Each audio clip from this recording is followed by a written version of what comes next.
Finanzas de la República del Perú, Claudia Cooper, economista de la Universidad del Pacífico, máster en Economía de la Universidad de Nueva York.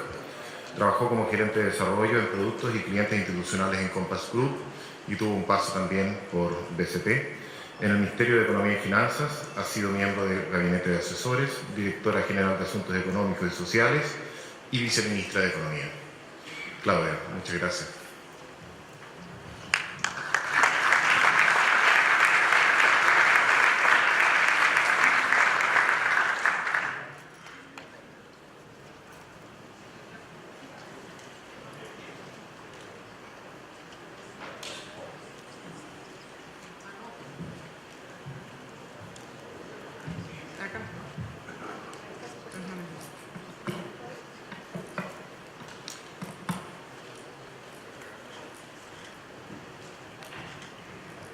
Buenas tardes. Bueno, primero agradecer al Banco de Crédito, institución en la que yo he trabajado un montón de años, por la invitación y por permitirme un poco comunicar, ¿no es cierto?, lo que el MEF ha venido haciendo y va a seguir haciendo en los próximos meses.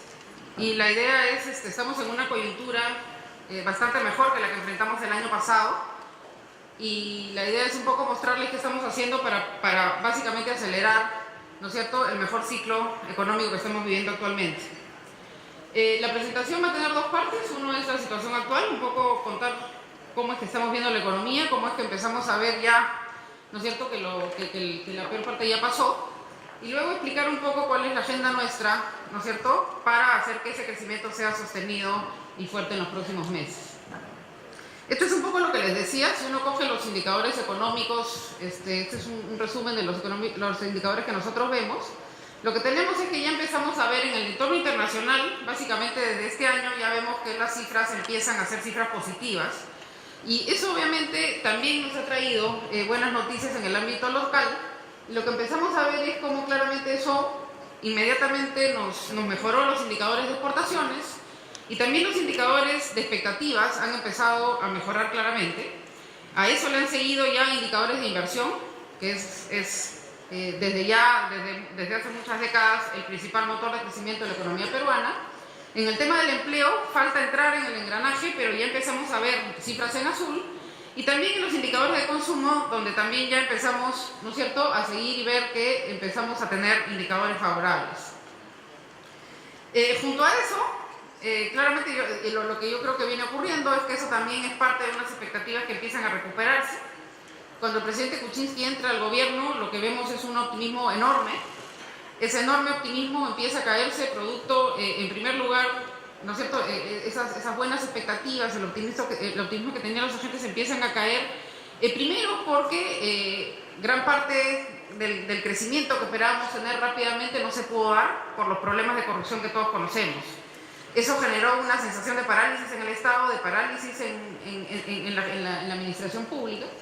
Y cuando eso ya venía siendo complicado, se nos viene el fenómeno del niño costero. Y entonces ahí entramos, sí, básicamente a inicios de este año, en una situación de pesimismo muy grande. Eso se ha empezado a revertir, y lo que vemos es que ya estamos en niveles, ¿no es cierto?, de expectativas de la economía casi a los mismos niveles que estábamos cuando se inició este gobierno. También es interesante decir que esas expectativas son mejores que en nuestros pares de la región, ¿no es cierto? En el Perú, en realidad, la situación, si bien la vemos como muy mala, en términos relativos no estamos tan mal. Y lo que vemos es, lo más importante de todo, es que ya nos hemos recuperado casi a la fase inicial, ¿no es cierto?, de este gobierno.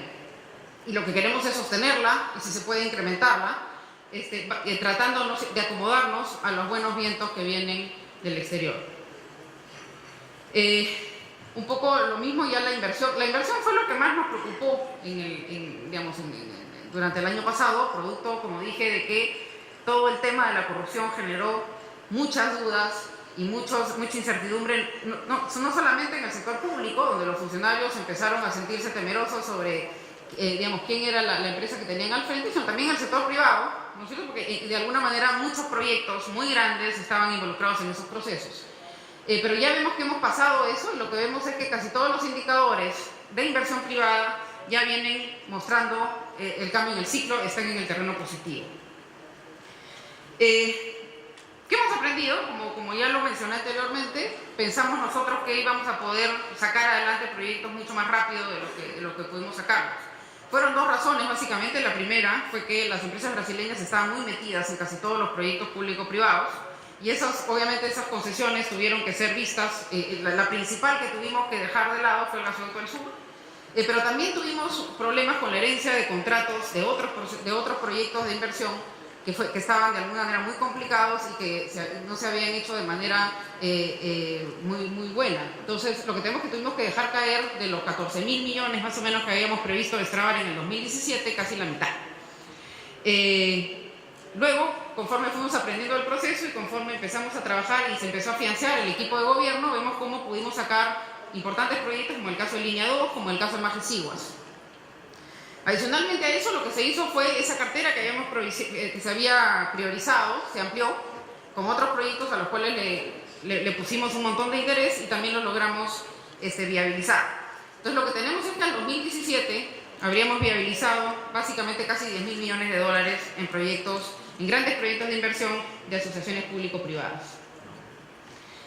Un poco lo que yo estaba comentando de ese tema que nos empezamos a afianzar es que en el Estado tenemos un montón de entidades que se superponen entre sí y realmente lo que nos dimos cuenta es que acá había un tema muy importante de gestión y de management.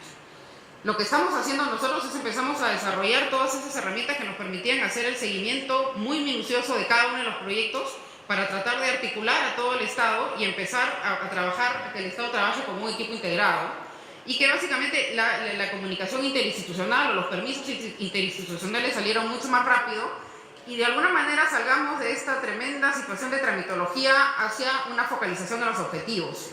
Que los trámites son muy importantes porque dejan, de alguna manera institucionalizan las decisiones, pero nunca se puede perder el foco de hacia dónde queremos ir. Entonces lo que tenemos son herramientas que hemos empezado a diseñar para cada uno de los proyectos. Los seguimientos son diarios y con funcionarios de alto nivel semanales. Y eso es lo que nos ha permitido empezar a acelerar ¿no es cierto?, el flujo de la viabilidad de los proyectos. En el tema de la inversión pública, acá nosotros iniciamos una reforma al inicio del gobierno y la realidad es que esa reforma ya empieza en estos meses otra vez a rendir sus frutos, pero de alguna manera en los primeros meses tuvimos también que aprender de cómo en realidad, cuáles eran los problemas que tenía la inversión pública, que no necesariamente estaban focalizados en el tema del SNIC, ¿no?, pero que sí existían.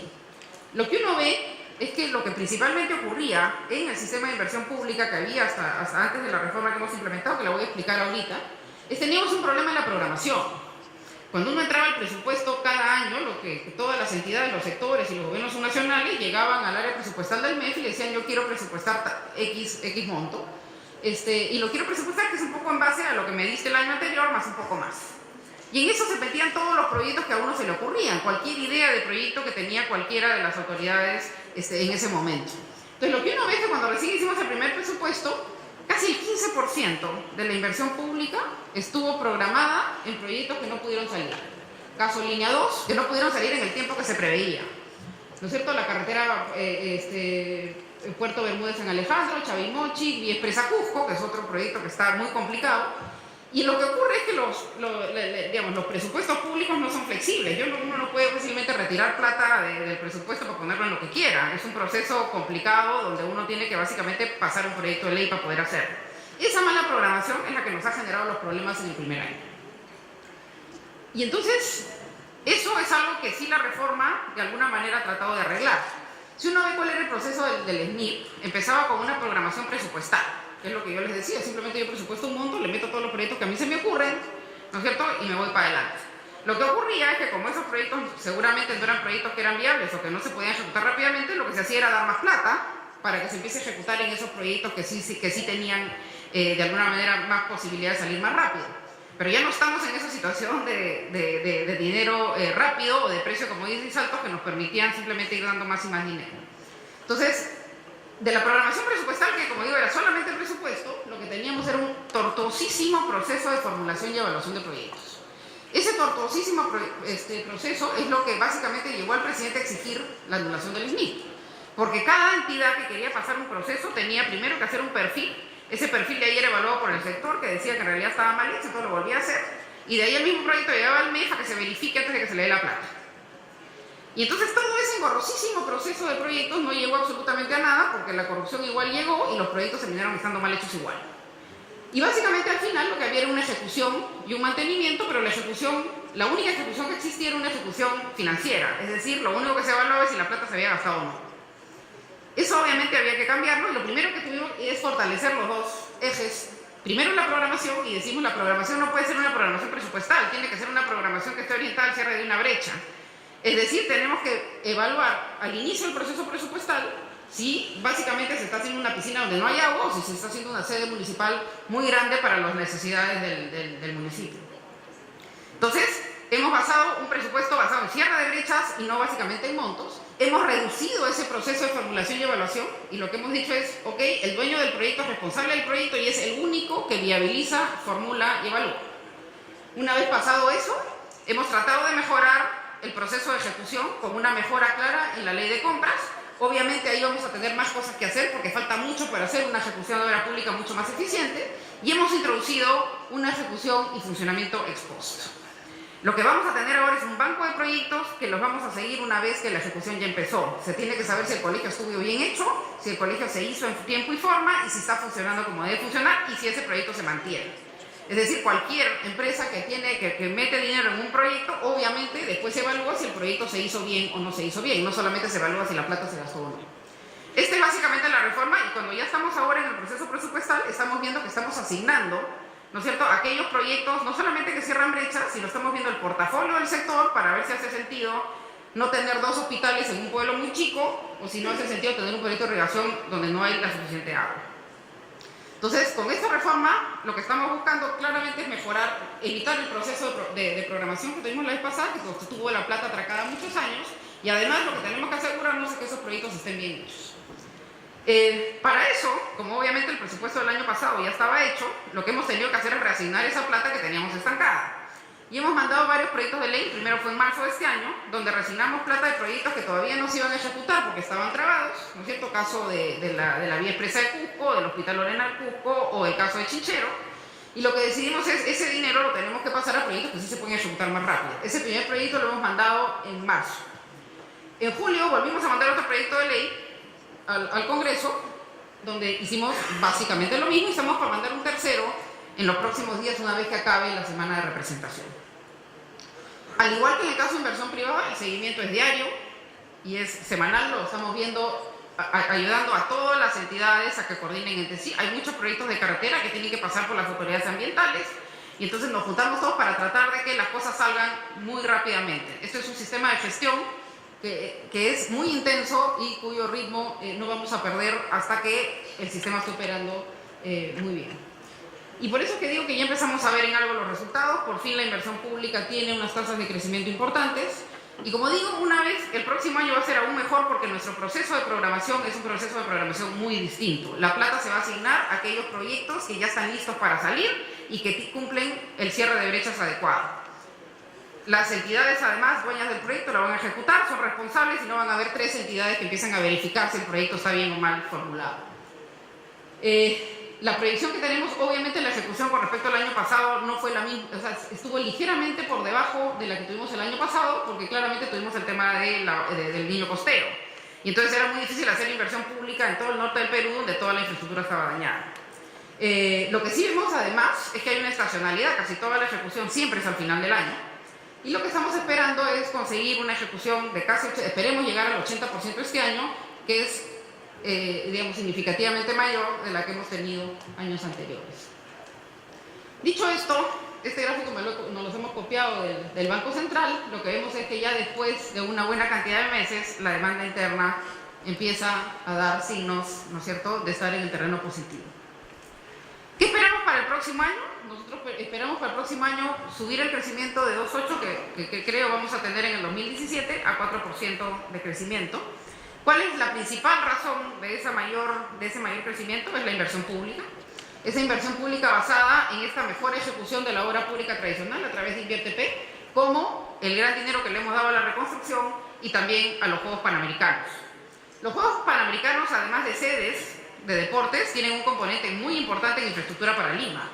Entonces no es solamente un tema de que se están armando sedes para los deportistas, sino que también se están, digamos, mejorando las vías, como por ejemplo Huaylas o gran parte de las vías importantes de Lima para tener acceso a esas sedes. Con eso esperamos llegar al 4% de crecimiento. Esta es básicamente la coyuntura que, como dije, empieza a darnos la señal de que ya estamos en la siguiente etapa del ciclo, que ya empezamos a dar un ciclo económico de mayor crecimiento. Ahora, la agenda del MEF, y esto es una cosa que no es nueva, esto es una cosa que hemos venido implementando desde que se entró el gobierno con Alfredo Torne y con Fernando Zavala. Lo que tenemos es 3 ejes, básicamente. El primer eje es el despliegue de inversiones. Nosotros sabemos, y esto es un tema que ya tiene más de 3 décadas, es que el crecimiento del Perú tiene que sostenerse en la inversión, sobre todo en la inversión privada, que es lo que nos da sostenibilidad a largo plazo, pero también en la inversión pública. Es lo que nos genera la infraestructura necesaria para poder incrementar o poder crecer a los ritmos que queremos crecer. Segundo, es el tema de competitividad y formalización, donde también tenemos una estrategia, ¿no es cierto? Tenemos que hacer del ambiente de negocios, del ambiente para las empresas peruanas, un ambiente que las permita fluir y desarrollarse y que por el contrario no las trabe. Todo esto en un entorno de estabilidad macroeconómica, que es uno de los grandes éxitos que tiene el Perú. Este país ha sabido manejar siempre en una institucionalidad macroeconómica súper estable. Empezando con el despliegue de inversiones. Cuando nosotros entramos al gobierno, lo que vimos era una tendencia a la inversión privada, ¿no es cierto?, desacelerándose muy fuertemente. El tema empieza porque obviamente hay una caída de precios de metales, eso afecta a la inversión minera, que es un componente importantísimo de la inversión privada en el Perú. A todo esto también se generó un exceso de trámites, ¿no es cierto?, un exceso de trámites que hacían que realmente un padecimiento, sobre todo para el tema de inversión en infraestructura. Y allí nosotros decimos, todos esos trámites no sirvieron para evitar la corrupción, ¿no es cierto? Se generaron un montón de trámites para evitar que se generara y no restringieron de manera alguna la corrupción y tampoco restringieron de manera alguna los malos proyectos, porque los heredamos tanto malos proyectos como proyectos donde había indicios de corrupción. Cuando ya la cosa venía cayendo, explota el tema de corrupción en realidad y nos explota el tema climático. Luego de eso, ya en el primer semestre del 2017, siguiendo, empieza el viento a favor internacional. Y seguido a eso es donde nosotros nos estamos montando con que nuestras reformas, tanto de inversión pública como de inversión privada, empiezan a mejorar. Entonces pensamos iniciar la siguiente fase del ciclo, la fase del ciclo expansivo, con un buen shock de inversión pública. Pero queda claro que a punta de inversión pública no vamos a crecer, porque este es un país que recauda poco y que obviamente nos llevarían a quebrar totalmente la situación fiscal. Y entonces ese impulso público tiene que venir seguido con un masivo crecimiento de la inversión privada. Nuestro plan es que ese crecimiento sea en promedio alrededor del 5% anual. Para eso tenemos un agresivo plan de adjudicaciones, que son los proyectos que hemos priorizado para los próximos años. Lo que vemos es que lo que tenemos que evitar es que nos pase lo que nos pasó entre el 2010 y el 2014, que también hubo un agresivo plan de adjudicaciones, pero esas adjudicaciones no estuvieron hechas de manera sostenible. Entonces lo que uno ve es que se adjudicó un montón en el 2014, pero de ahí llegamos a tener que abortarlas todas porque esos proyectos casi todos han tenido problemas. Entonces acá tenemos una reforma importante que ya empezamos a hacer, no solamente en proinversión, sino también, sobre todo, en llevar a un sistema de estandarización de contratos, ¿no es cierto?, y de facilitación intergubernamental para hacer que esos contratos realmente no tengan problemas en el futuro. Yo no quiero entrar a toda la lista, pero estas son las listas que tenemos actualmente priorizados en el gobierno. Por otro lado, sí tenemos que hacer más cosas. Hemos hecho, adicionalmente a viabilizar los proyectos y hacerles este monitoreo del que hablaba, tenemos que acelerar, hemos mandado algunos proyectos de ley de Congreso que básicamente nos tienen que ayudar a eso. Uno de los principales problemas que tiene un proyecto de inversión es el tema de las expropiaciones. Tenemos un proyecto de ley en el Congreso que vamos a empezar, ya hemos consensuado en gran medida, que es el tema de las expropiaciones. Lo que hace el proyecto es básicamente reducir el número de procesos, reducir el número de días y reducir el número de actores, ¿no es cierto? Y hacer un proceso que sea mucho más limpio, mucho menos complejo, pero que a la vez garantice al Estado que los procesos están bien hechos y que no hay malos manejos ahí. En el tema de vivienda también hemos incorporado cosas interesantes en la agenda. Estamos planeando un tema de ahorro voluntario y una titulización de cartera, sobre todo en las microfinancieras que tienen que de alguna manera liberar parte del crédito hipotecario para poder seguir colocando. En el tema de inversión minera es un tema que tenemos también muy claro, tenemos que incentivar porque es un pilar básico de la inversión privada. Y es además, este es un país minero, si uno ve el mapa de proyectos mineros, lo que ve es que en este país se producen todos los metales en todas partes. ¿no? Entonces tenemos que básicamente explotar ese recurso porque ese es el recurso que nos va a permitir generar los recursos para hacer las otras reformas que tenemos que hacer en infraestructura, en salud y en educación. En primer lugar, vamos a seguir viabilizando de manera muy agresiva los proyectos que tenemos en cartera. Tenemos 4 grandes, son Mina Justa, Queyabeco, ampliación de Toro Mocho y Corani. Son los 4 que estamos tratando de focalizarnos para conseguir que salgan en los próximos años. Y por otro lado, lo que estamos tratando de hacer desde el MEF, porque hay otros ministerios que están haciendo muchas cosas también para eso, es básicamente hacer que esos proyectos los empiece a sentir la población desde ahora y no esperar a que los proyectos entren en producción y que empiecen a generar los recursos fiscales. Entonces, lo primero que hemos hecho es hemos implementado un fondo de adelanto social. Este fondo lo que hace es prioriza proyectos en las zonas de influencia minera. Y no contentos con eso, porque eso es con los recursos que tenemos ahora, lo que estamos haciendo es también un programa de adelanto social garantizado. Es decir, le estamos prestando a las regiones con cargo a futuro canon. Ya estamos generando estamos básicamente hablando con muchos de los gobiernos regionales que están muy interesados en poder hacer obras de infraestructura, ampliar su presupuesto para infraestructura con este tipo de préstamos. Por otro lado, en el tema ambiental, también en octubre ya se publicó el nuevo reglamento ambiental. Estamos revisando el exceso de normas que regulan esa actividad.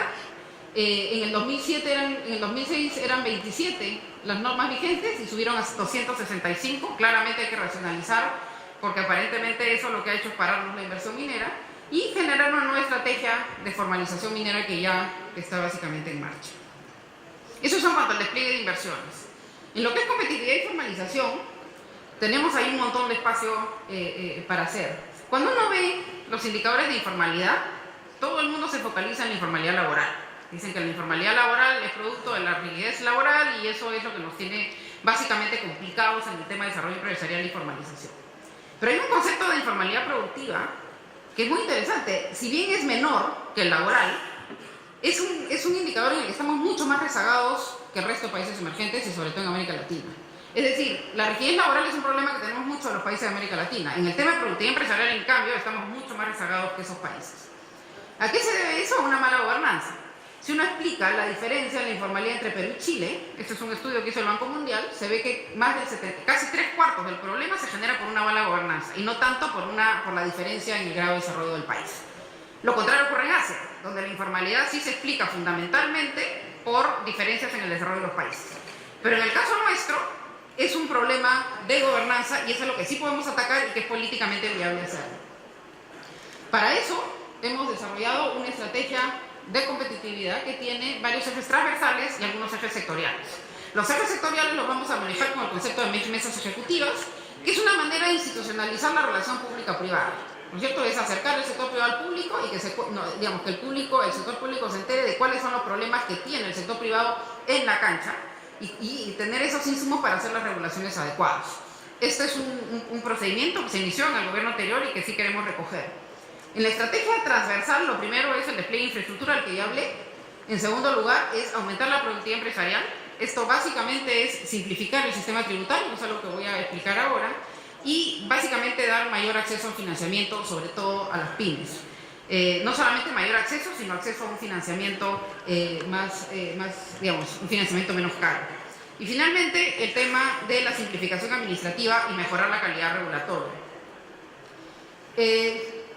En el tema de competitividad, obviamente es un tema que tenemos que atacar. Hoy día, lo que estamos viendo es que hemos perdido una cantidad de puestos importantes en el tema de competitividad y básicamente acá se generan enormes oportunidades, ¿no es cierto?, para continuar mejorando en el tema.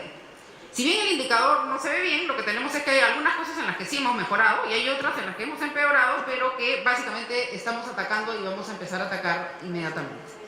En primer lugar es la carga regulatoria. Vemos que es un tema en el que hemos incrementado y eso es un tema que vamos a tener que empezar a desmantelar de a pocos y que ya hemos empezado. Hemos sacado varios decretos legislativos que nos están permitiendo simplificarle la vida a las empresas y a las personas.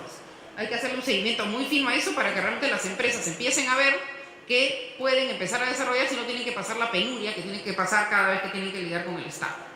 El otro tema es infraestructura y también hemos mejorado. Obviamente este es un esfuerzo que viene haciendo el Perú hace ya casi 2 décadas y ha rendido sus frutos y esperemos además acelerar esa mejora en los años que vienen. En el tema de mercado de capitales, el indicador básicamente es bueno y no hemos caído, lo que nos da una oportunidad interesante para seguir mejorándolo, y acá voy a explicar qué cosas hemos hecho y queremos hacer. ¿En qué hemos empeorado? Yo quería focalizarme acá en la tasa impositiva. Esto claramente debe tener su correlato en que se subió el impuesto a la renta para las empresas, ¿no es cierto?, que se había bajado en el gobierno anterior, pero básicamente eso se tuvo que hacer porque teníamos un serio problema de recaudación. Teníamos un sistema de devoluciones que nos venía costando 2 puntos del PBI y que no había sido mapeado, ¿no es cierto?, por el gobierno anterior. Además teníamos un set gigante, ¿no es cierto?, de perforaciones al sistema tributario, y yo quería hacer sí un énfasis acá. El primer cuadro tiene los principales gastos tributarios, esas son las exoneraciones que ahora tenemos que enfrentar. En este año nomás, lo que hemos tenido es presión por nuevos gastos tributarios. Solamente en un año hemos generado casi el 50% de lo que tenemos en stock. No es que todos estos hayan prosperado, pero hemos tenido que pelear duro para tratar de quitarle dientes a estas perforaciones tributarias.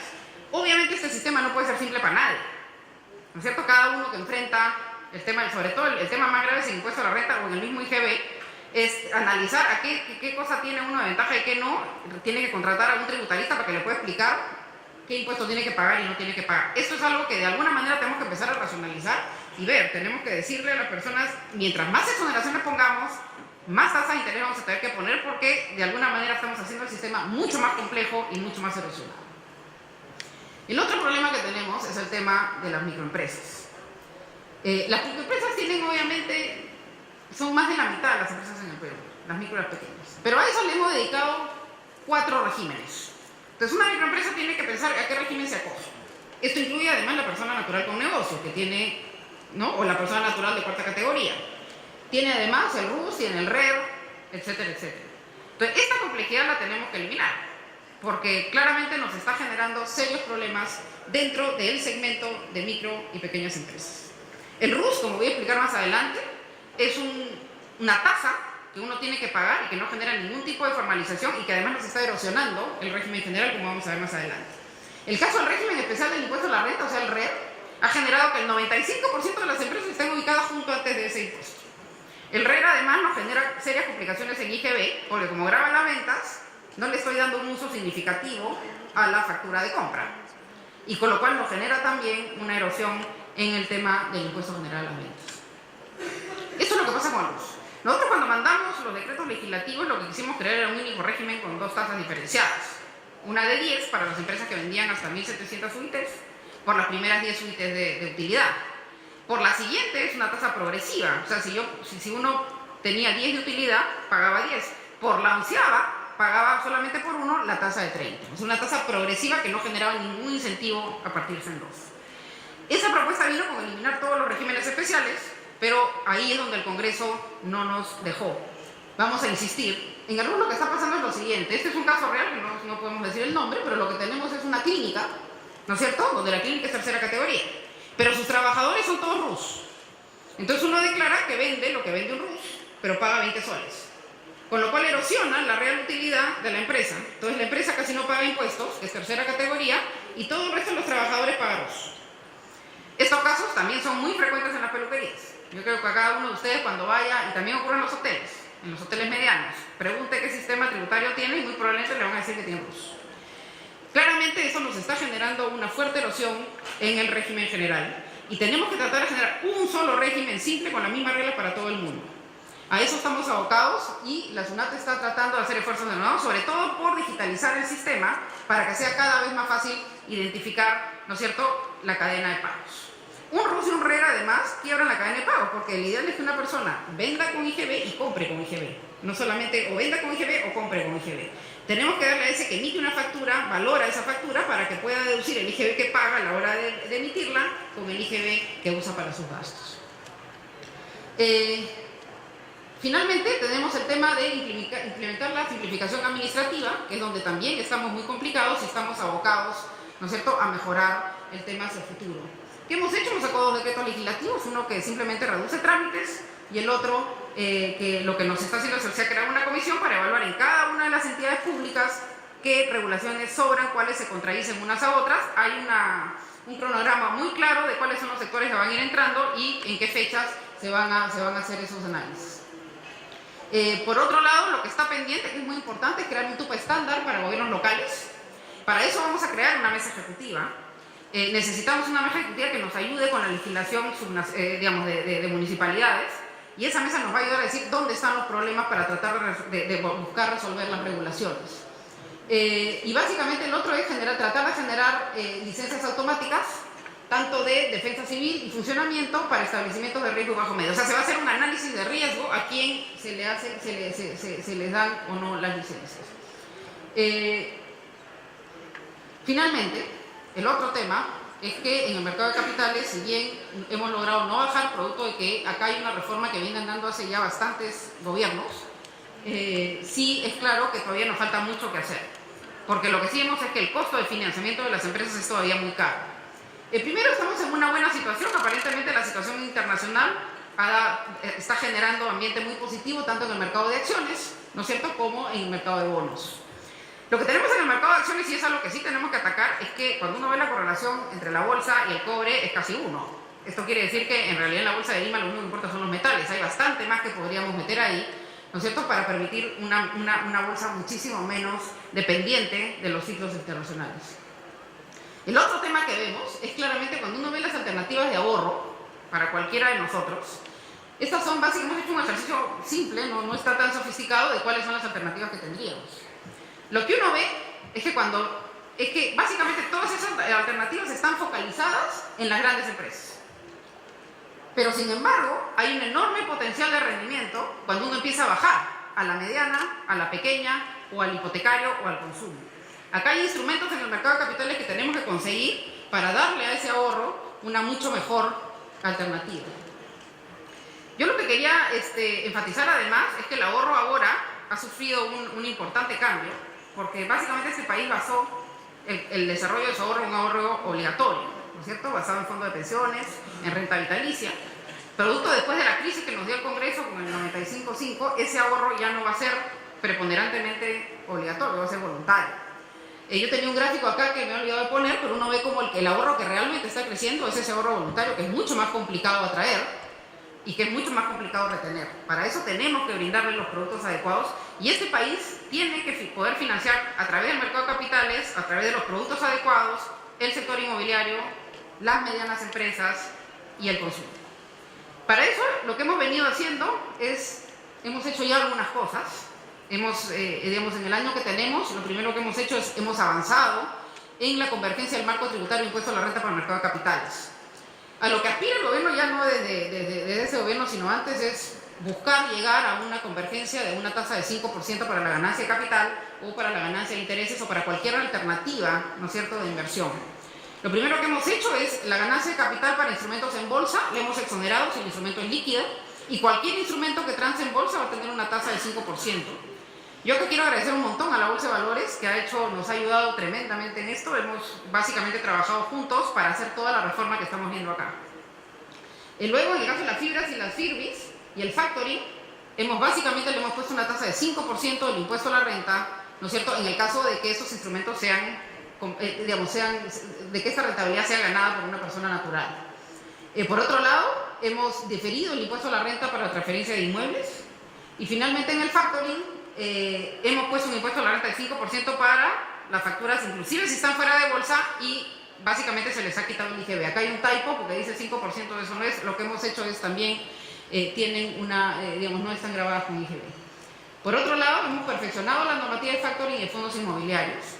Acá lo que hemos hecho es, estas dos regulaciones vienen de ya hace casi, la de factoring está desde que, me acuerdo, desde el gobierno de Alan García, mucho antes del gobierno de Alan García inclusive, se ha ido perfeccionando la normativa, y lo que hemos hecho es entender qué es lo que pasa, y ya hemos avanzado aún más a ver que esto de alguna manera empiece ya a despegar de manera mucho más sostenida. En el caso de fondos inmobiliarios es lo mismo. Ya había una regulación de fibras, lo que hemos hecho es encontrar cuáles eran los problemas, hemos trabajado con el sector privado y hemos tratado de solucionarlos en los proyectos de ley que hemos mandado al Congreso y en la ley de mercado de capitales, que debe estar siendo aprobada, espero, ya en estos días. Finalmente hemos sacado una ley del mercado de valores. Esta ley, primero, hay un fortalecimiento de los fondos mutuos. Hemos tratado de adecuar el sistema de fondos mutuos al sistema peruano. Realmente los fondos mutuos que habían eran fondos mutuos que lo único que podían comprar eran valores, digamos, de alta liquidez, y en el Perú casi no hay empresas que emiten esos valores, por lo tanto necesitamos ampliar a otro tipo de instrumentos. Hemos tratado de incluir temas como factoring, le hemos dado una flexibilidad no solamente en el número de partícipes, sino también en el grado de liquidez que tiene que tener el fondo mutuo para adecuar, ¿no es cierto?, esa regulación a los reales instrumentos que tiene el Perú y no focalizarlo en 4 instrumentos que son, digamos, tradicionales. Por otro lado, hemos dado acceso directo a los mecanismos centralizados de negociación para facturas y deuda pública. También lo que hemos hecho es, a las sociedades agentes de bolsa tenemos una regulación diferencial dependiendo de la actividad que haga la gente. Obviamente, si un agente de bolsa compra y vende bonos, no necesita la misma regulación que una que hace derivados. Entonces hay un requerimiento diferenciado. Finalmente, hemos dado regulación para integrar las bolsas y las instituciones de compensación y liquidación. En el tema de la ley de fondos de inversión también hemos dado más posibilidades, hemos permitido mayor flexibilidad en el derecho de separación, mayor flexibilidad en el número de partícipes que pueden entrar, etcétera, etcétera. Esto es un tema que hemos trabajado con la Alianza del Pacífico, el pasaporte de fondos. ¿Qué cosa quiere decir eso? Que es que si hay un fondo chileno y viene al Perú, lo que se le va a mantener, la SMB lo que puede hacer es determinar que se aplica la regulación misma del país de origen. O si hay un fondo peruano, si ese fondo quiere venderse en Chile, lo que se le va a aplicar es la regulación del país de origen. Hemos creado también la figura del certificado bursátil y hemos implementado el mecanismo de repatriación de capitales, que obviamente va a generar una mucho mayor demanda que de alguna manera va a tener que ser abastecida con una mayor cantidad de productos. Finalmente, yo quería enfatizar, esto es algo de lo que ya nadie quiere hablar, porque es una cosa que el Perú hace bien hace muchos años, pero en este contexto sí es importante señalarlo porque hay mucha presión para olvidarse de que tenemos que mantener la estabilidad macroeconómica. Acá hemos logrado, a diferencia de lo que han conseguido el resto de países de la región, mantener la clasificación de riesgo, mantener el outlook. Esto básicamente ha sido logrado porque en la negociación, o digamos en el diseño que hicimos para generar la ampliación del déficit fiscal, fue decir que esa ampliación se debía básicamente a la reconstrucción. Y esa reconstrucción va a tener un mecanismo totalmente separado del resto del gobierno. Eso nos va a permitir converger mucho más rápido hacia el 1% hacia el final del gobierno. ¿Por qué? Porque los proyectos que se van a financiar bajo la reconstrucción son proyectos que tienen contabilidad separada. No van a estar metidos dentro de los presupuestos ni de las regiones ni de los sectores y por lo tanto están aislados del proceso normal. Entonces la ampliación del déficit que nosotros hemos pedido al Congreso y que nos fue otorgado está básicamente aislado bajo un proceso de reconstrucción y en el momento que ese proceso acabe simplemente se liquida el fondo. Mantenemos absolutamente la convicción de que tenemos que mantener el límite de 30% de la deuda, porque ese límite de 30% nos garantiza esa institucionalidad. Como nos decía alguien de las clasificadoras, decía que el Perú pues tiene un rating crediticio muchísimo mayor del que merece por la situación institucional que tiene. Cuando uno compara los ratings de otros países con mucho más institucionalidad del Perú, esos ratings son menores. ¿Cuál es la razón? Es la solvencia fiscal. Y yo siempre le repito a los ministros, sobre todo cuando dicen, bueno, pero mayor déficit es más crecimiento y eso es más recaudación. Yo lo que digo es, lo que uno no se da cuenta es que esa solidez fiscal lo que permite es una curva de rendimiento como la peruana que realmente es envidiable. El Perú es la línea negra. ¿Eso qué es lo que está diciendo? Que tenemos las tasas de largo plazo más bajas del mundo emergente. Esto permite financiar infraestructura y financiar vivienda a costos mucho más baratos. Entonces, el mayor crecimiento del Perú se debe en gran medida a que tenemos una situación fiscal absolutamente sólida. Eso es básicamente todo. 1.000.000 de gracias.